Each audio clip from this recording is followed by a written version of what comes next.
जोहार, नमस्कार। मैं रामदास आप सभी के बीच फिर से एक नया वीडियो पर सभी का स्वागत करते हैं। तो चलिए दोस्तों, आज हम लोग बात करते हैं कि कई जगह पर आप लोग देखे हैं कि बात में बोलते हैं कि सीओ फलना जगह को जो बेच दिया, फलना जगह को दूसरे नाम पर हस्तांतरण कर दिया, कंपनी अवैध कब्जा कर लिए और गरीब आदमी जो है नहीं लड़ पाया, तो ज़मीन जो है अब सीओ अपना मनमानी के तहत उसको ऑनलाइन में नहीं चढ़ा रहे हैं, मापी नहीं करवा रहे हैं। तो वैसे ही एक घटना सामने आई है और उसका लिए हम आज गए भी थे। ये घटना है मुसावली प्रखंड के सुरदा माइंस का घटना है। जो जिनके नाम पर ज़मीन है उनका परिवार से है, दीपक पात्र है, और वो ज़मीन का जो है उन्होंने आवेदन दिया था। आवेदन आप डिस्प्ले में देख सकते हैं। आवेदन उन्होंने दिया था, आवेदन दिया था 21 मई 2025 को कि उक्त ज़मीन पर कि मेरा ज़मीन मेरे नाम पर कितने ज़मीन है। और आपको बता देना चाहूँगा, जहाँ से माइंस जो और निकलता है, जहाँ से अंडरग्राउंड के लोग जाते हैं वहाँ से और निकलता है, उक्त ज़मीन से उनका लगभग ये टोटल जो है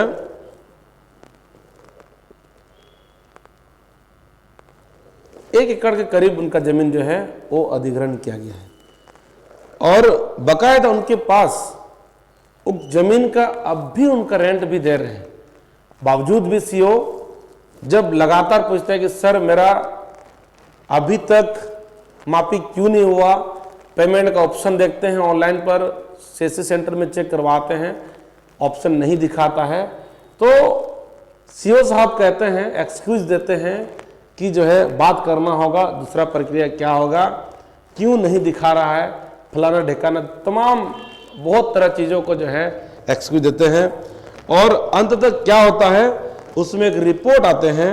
वो रिपोर्ट ये लोग सबमिट किए होते हैं, वेरीफाइड किए कर्मचारी के द्वारा, और कर्मचारी सीआई भी वेरीफाइड करते हैं 6 तारीख को, कर्मचारी 5 तारीख को वेरीफाइड करते हैं, सीआई करते हैं 6 तारीख को, और आखिरी बार जो है वो सीओ करते हैं। और करने के बाद रिपोर्ट क्या कहते हैं कि राजस्व उप निरीक्षक एवं अंचल निरीक्षक के प्रतिवेदित किया है कि आवेदित भूमि का स्थल जांच किया, आवेदित भूमि पर आवेदक दखल नहीं पाया गया, अतः राजस्व उप निरीक्षक एवं अंचल निरीक्षक के जांच प्रतिवेदन के आलोक में उक्त सीमांकन बात को खारिज किया जाता है। तो सोचिए, अब बात मजेदार की ये है कि उक्त जमीन का रेंट देख सकते हैं, ये रेंट रसीद है, ये रेंट लगातार उस समय से ही करते आ रहे हैं। लेकिन उस जमीन को जो है कंपनी क्यों अधिग्रहण नहीं किया, उस समय रेट में नहीं पसाया होगा, नहीं हुआ, कुछ तो कारण होगा।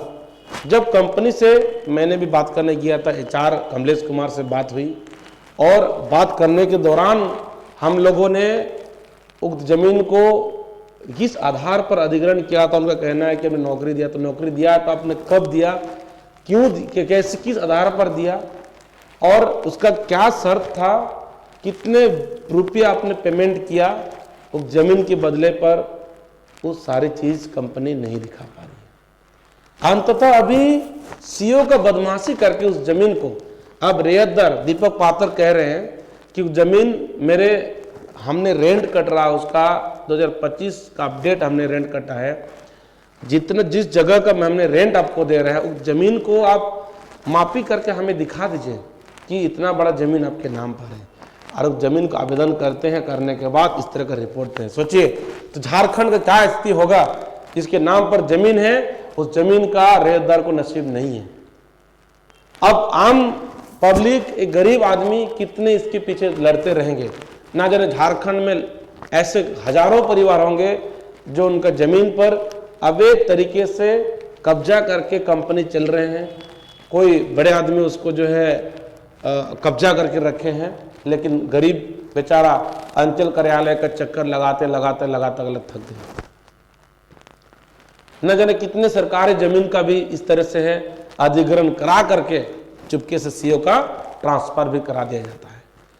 तो अगर ऐसा ही चलते रहे तो आम जनमानस जो निचले दबले शोषित पीड़ित वंचित और निचले गरीबी स्तर के लोग हैं, उनका जमीन का क्या, अपना जमीन का भी उनको हकदार नहीं है?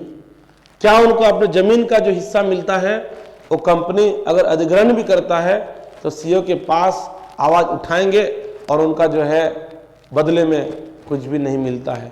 क्या यही एक हमारा यहाँ के मूलवासियों के साथ ऐसे ही अत्याचार होते रहेगा? कब तक ऐसे शोषण होते रहेगा? सवाल ये है। तो चलिए हम लोग मंडे को सीआई को चेतावनी दे के आए हैं कि जमीन का आप कागज निकालिए, और निकालने के बाद अगर इसके नाम पर रिकॉर्ड है तो जमीन को अब तक क्यों नाम इसका सीमांकन नहीं हुआ, मापकरण नहीं क्यों नहीं हुआ? हम लोग सवाल किए हैं सीआई साहब से। सीईओ आज ऑफिस में नहीं थे, लेकिन अभी आर पार की लड़ाई होगी। सीईओ अगर कंपनी का दलाली कर रहे हैं तो सीईओ के खिलाफ में हम लोग जोरदार आंदोलन करेंगे, और वैसे सीईओ को निलंबित करने का भी हम लोग आवाज उठाएंगे कि उसको यहाँ से ट्रांसफर सस्पेंड भी कर देना चाहिए, क्योंकि ऐसे सीईओ ही वैसे जगह मिलेगा तो मौका मिलेगा तो जमीन को भी बेच डालेंगे। अगर मैंने एक रेत जमीन, एक सब कुछ जो रेंट कट रहा सब कुछ होकर भी अगर उस जमीन का मापी नहीं करवा रहे हैं और कुछ भी नहीं कर रहे हैं तो इसका मतलब आप कंपनी का दलाली कर रहे हैं और आम जनता के खिलाफ में काम कर रहे हैं, उसको सहयोग नहीं कर रहे थे। चलिए साथियों, फिर मिलते हैं अगला वीडियो पर। सोमवार को आप लोगों का क्या हो घटना हम लोग बताएंगे। तब तक के लिए जोहार, नमस्कार।